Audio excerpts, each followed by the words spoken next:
kuncinya kalau kita mau treatment maru, nggak nanti kalau kita sudah nguras tank baru kita lihat hasilnya gimana nanti. Kalau untuk yang di bawah bar yang makin pekat itu. Nah setelah ikan aktif, bang apa yang dilakuin bang? Contoh kalau kita mau treatment apa dulu bang? Saran saya buat teman-teman, kalau mau treatment cara maru, tetap yang di awal kalian harus treatment biar pH-nya lebih turun, sama jauh lebih stabil dibandingkan kita pakai barnya simet. Ingat ya guys ya, kita bakalan bahas mulai dari nol gimana cara kita merawat cana maru. Yang pertama dari cara milih. Nah oke guys, welcome back to my channel. Cara kita semua. Nah,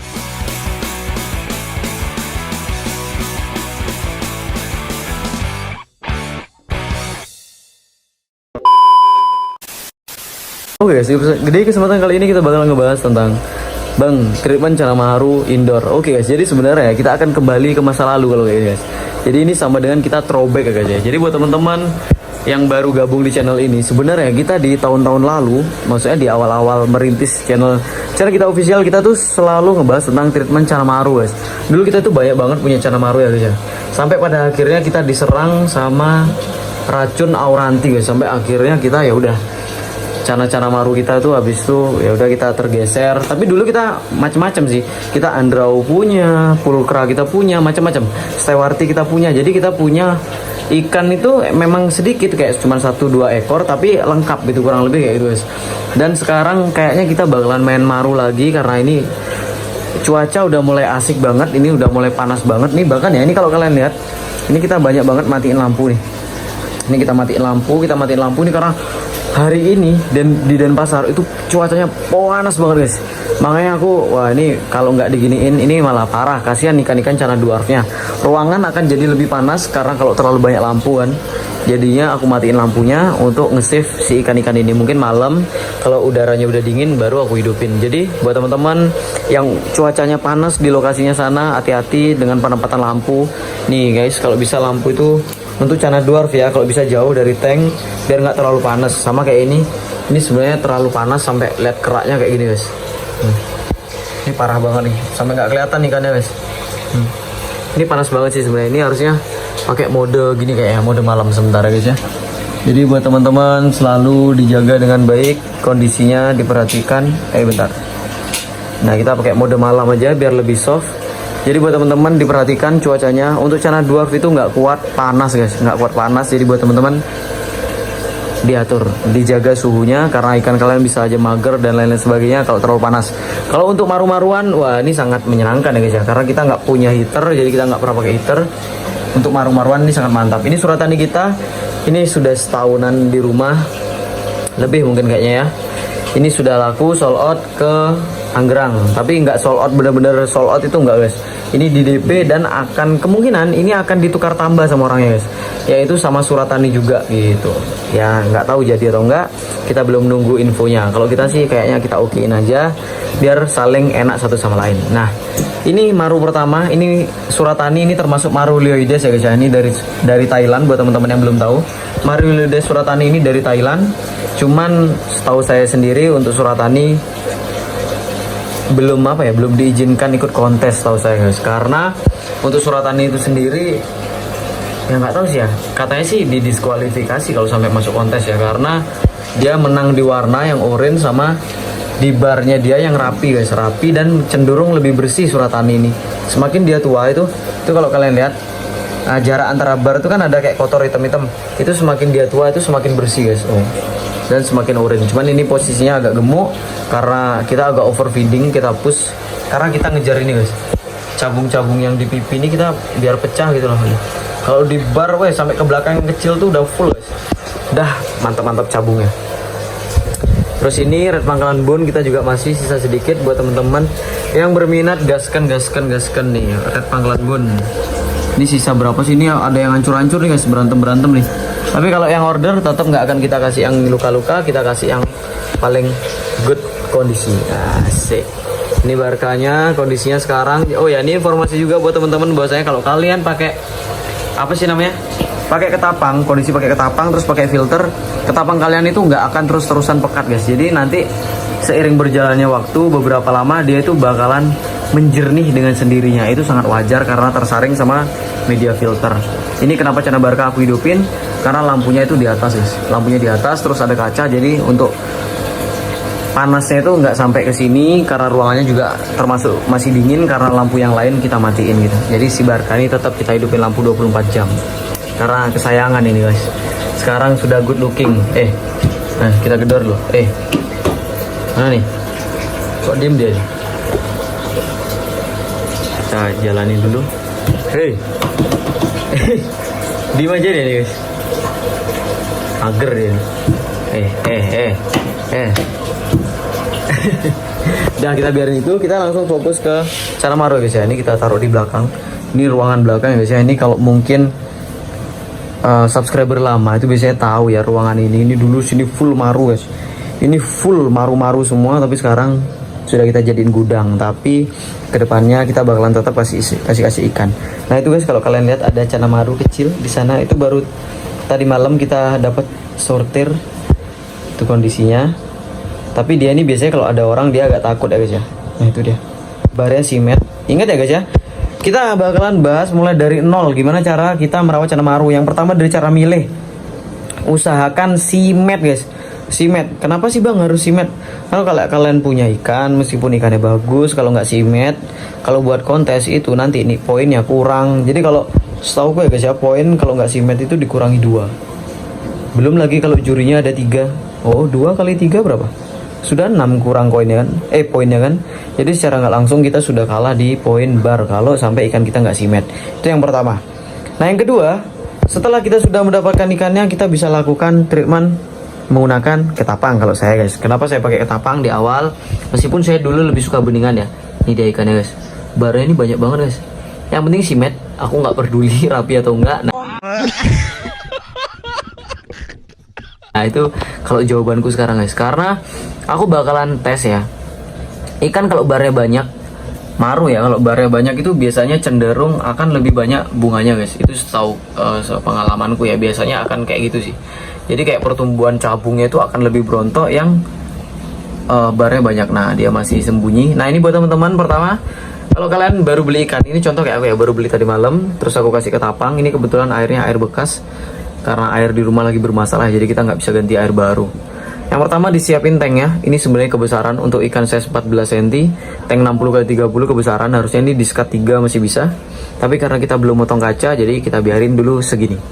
Yang pertama ukuran tank disiapin kalau bisa yang kecil aja, secukupnya untuk cana maru ya guys ya, nggak usah terlalu besar. Setelah itu disiapin airnya, kalau bisa airnya air sumur. Sudah, setelah kalian pakai air sumur, kalau saran saya tetap dikasih ketapang pertama, karena pH-nya lebih turun, sama jauh lebih stabil dibandingkan kita pakai air bening. Itu yang pertama. Diaklimasi dengan cara yang baik. Video aklimasinya tadi malam saya tunjukin nih.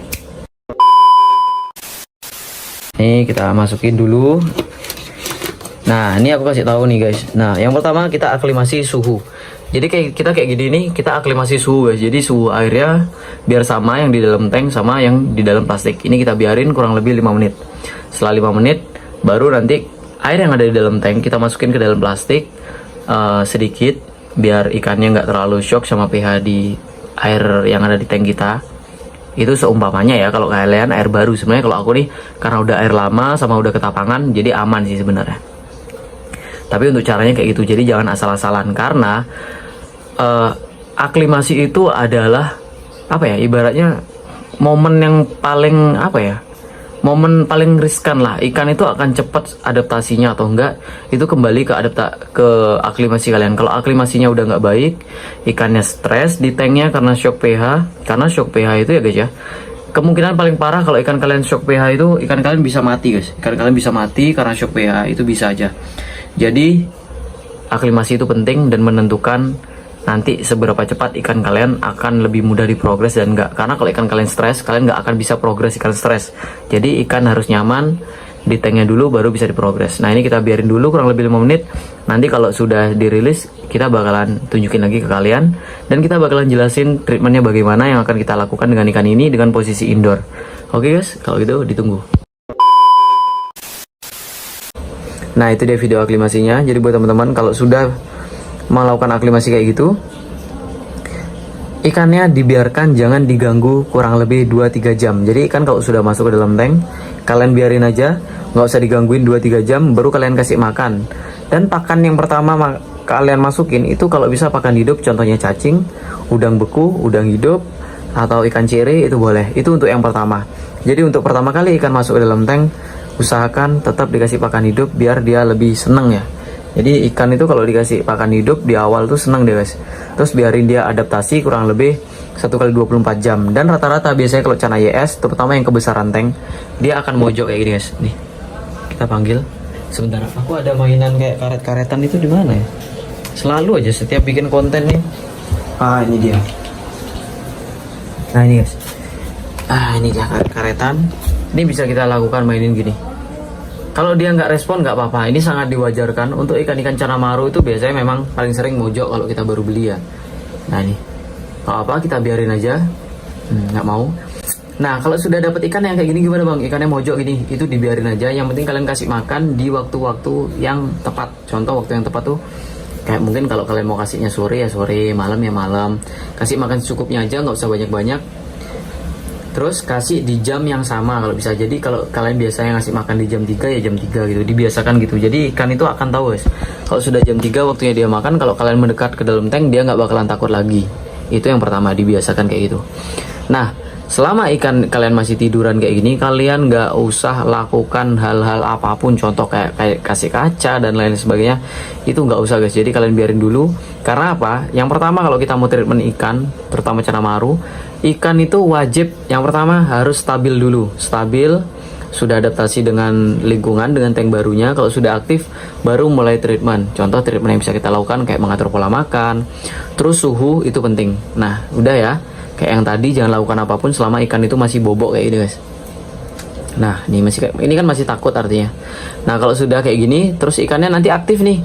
Mungkin 2-3 hari. Itu sangat diwajarkan guys, karena setiap ikan itu beda-beda ya. Itu setiap ikan itu beda-beda tingkat adaptasinya. Ada yang cepat, ada yang lambat. Tapi semua bisa dilatih. Nah, setelah ikan aktif, bang apa yang dilakuin bang? Contoh kalau kita mau treatment apa dulu bang? Saran saya buat teman-teman, kalau mau treatment Cana Maru, tetap yang di awal kalian harus treatment tumbuhin cabung atau bunga guys. Itu wajib banget. Karena semakin dini, itu pertumbuhan cabung dan bunga itu semakin pesat dibandingkan warna. Karena kalau warna itu malah kebalikannya. Semakin ikannya tua, itu maka akan semakin pesat pertumbuhan warnanya gitu. Jadi tetap di awal kalau ikan-ikan kecil tetap mainnya di cabung dan bunga. Oke guys, diingat. Kalau untuk pakan, saranku pribadi ada beberapa pilihan. Yang pertama, kalau bisa pakai udang hidup. Itu tetap dipotong, udang hidup, maaf. Udang beku itu bisa kalian gunakan. Dipotong secukupnya aja sedikit, jangan overfeeding. Karena ikan kalian jangan sampai gendut. Karena kalau gendut ikan kalian bisa mager, mentalnya bisa hilang, dan nggak bagus, pertumbuhannya nggak bagus. Karena ikan kalau overfeeding dia cepat besar, kalah di warna, kalah di cabung dan lain sebagainya. Itu kurang bagus. Untuk pilihan pakan, ingat ya, pakan secukupnya aja. Untuk pilihan pakan kalian bisa gunakan, contoh kalau saya sekarang, saya lebih menggunakan udang. Saya pakai udang basah, dipotong secukupnya aja. Setelah itu, selain udang bisa pakai apa lagi bang? Selain udang kalian bisa menggunakan udang kering. Udang kering kalian bisa pakai merek siapapun. Udang pasar juga bisa, udang kering pasar itu terserah kalian. Itu bebas, kalian mau pakai udang kering yang gimana. Yang penting bukan udang asin. Nah, oke guys.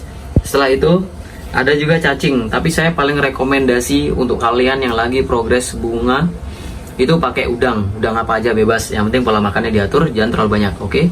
Setelah itu bang, kalau pakai pelet gimana? Oke, diselingin pakai pelet bisa. Contoh, pelet dalam 1 minggu 5 kali, 2 harinya pakan hidup. Itu diatur kayak Senin pakan hidup, sisanya pelet. Setelah itu hari Jumat mungkin kasih pakan hidup, setelah itu pelet, baru hari Senin pakan hidup lagi gitu. Itu bisa, pokoknya intinya dalam 1 minggu pelet 5 hari, 2 harinya pakan hidup. Itu bisa kalian lakukan, jadi agar seimbang. Dan untuk pelet kalian bisa menggunakan pelet mereknya siapa aja yang kalian suka guys, yang menurut kalian rekomendasi. Setelah itu, untuk ketapang ini sebenarnya pilihan. Kalau ikan kalian barnya pekat diketapangin, kalian pakai ketapang. Tapi kalau diketapangin barnya tipis, kalian nggak usah pakai ketapang. Oke? Jadi kuncinya di sana. Untuk percobaan berapa lama bang? Untuk kita tahu ikan kita nyaman sama ketapang sama enggak? Kurang lebih 1 minggu guys. Itu kalian bisa coba di rumah kalian. Setelah itu untuk pengurasan air gimana bang? Pengurasan air saran saya guys ya, paling cepat 2 minggu sekali. paling cepat 2 minggu sekali, dengan aturan tidak boleh overfeeding karena kalau terlalu banyak kotoran itu bisa menimbulkan amoniak. Ngurasnya cukup 50%, kasih air baru. Oke, yang pakai ketapang tinggal diisi ketapang lagi sedikit, yang enggak ya sudah nggak usah pakai ketapang, itu aman. Untuk lampu, gimana bang? Untuk lampu kalau kita mainnya indoor, lampu wajib 24 jam kalau saya pribadi aja. Dan aturannya kalau meskipun kotor kaca depannya nih kayak ini kan kotor nih. Bentar kita panggil dulu ya. Squishy mana nih? Ini ada red pangkalan bun. Ini udah kita single tank dari, nah ini dia baru keluar beberapa hari yang lalu, mungkin udah hampir semingguan. Ini full udang juga. Hasilnya nanti kalau kita sudah nguras tank baru kita lihat hasilnya gimana nanti. Kalau untuk yang di bawah, bar yang makin pekat itu belum kita update ya. Itu bar yang makin pekat, cabungnya juga makin pekat-pekat. Kalau ini red pangkalan bun ini sebenarnya sudah keluar cabung nih guys. Ini size-nya 12 cm. Cuman kayaknya belum kelihatan ya kalau di sini. Nah, jadi ingat treatment maru itu simple. Yang penting marunya sudah settle, kasih makan udang, pola makannya kayak tadi, itu bisa dikasih sehari sekali secukupnya aja. Terus lampu 24 jam, ketapang itu pilihan kalian. Simple banget kan guys. Kuncinya kalau kita mau treatment maru nggak boleh terburu-buru, nggak boleh cepat-cepat, nggak boleh gerasa gerusuh. Kita harus sabar karena maru itu harganya mahal. Kenapa mahal? Karena proses treatmentnya itu nggak bisa sebulan 2 bulan, tapi berbulan-bulan bahkan setahun baru bisa kelihatan hasilnya biar maksimal. Kalau gitu buat teman-teman ingat dijaga suhunya. Kalau maru nggak apa-apa suhu hangat, tapi kalau dwarf tetap suhu dingin. Kalau gitu see you di next video. Bye bye guys, thank you.